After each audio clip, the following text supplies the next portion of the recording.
একজন কাছের মানুষের খারাপ ব্যবহারে ভীষণ কষ্ট পেয়েছিলাম। বেশ কয়েকদিন মন খারাপ ছিল, কিছুতেই মানতে পারছিলাম না। ঈশ্বরকে ডাকতাম, কারণ সব খারাপ সময়ই ঈশ্বরই আমার একমাত্র ভরসা। একদিন স্বপ্নে ঈশ্বর আমাকে সত্যি সত্যি দেখা দিলেন। একটা ফাঁকা জায়গায় আমি দাঁড়িয়ে আছি, দেখলাম এক অপরূপ জ্যোতি নিয়ে ঈশ্বর আমার সামনে এলেন। ঈশ্বরকে জিজ্ঞেস করেছিলাম, কেন আমার সাথেই এমনটা হয়? এই জগতে আপনি যখন সর্বে সর্বা, তখন এই মানুষগুলো এত খারাপ হওয়া সত্ত্বেও আপনি আমার কাছে ওদের পাঠান কেন?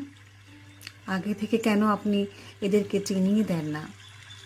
আমার কথা শুনে ঈশ্বর হাসলেন।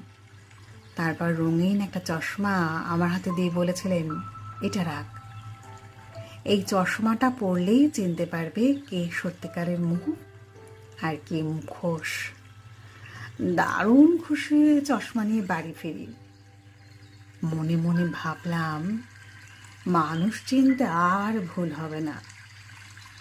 ওই রঙিন চশমাটা পরে যখন বাইরে বেরোলাম, যত পরিচিতি আপনজনদের দেখেছি, কারো মুখ আর দেখতে পাচ্ছি না।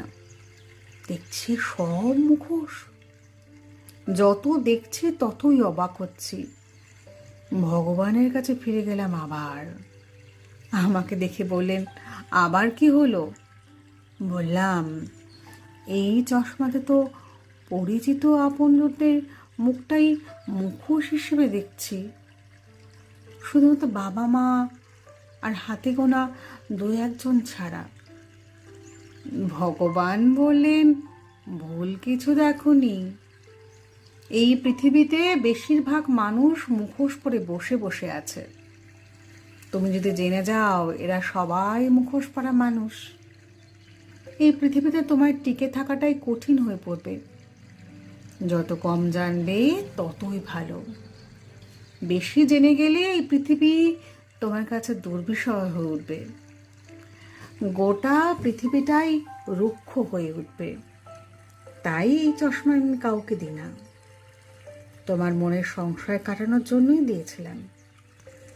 ভগবানকে জিজ্ঞেস করলাম, এদের থেকে বাঁচার কি কোনো উপায় নেই? আপনি কিছু তো একটা করতে পারেন।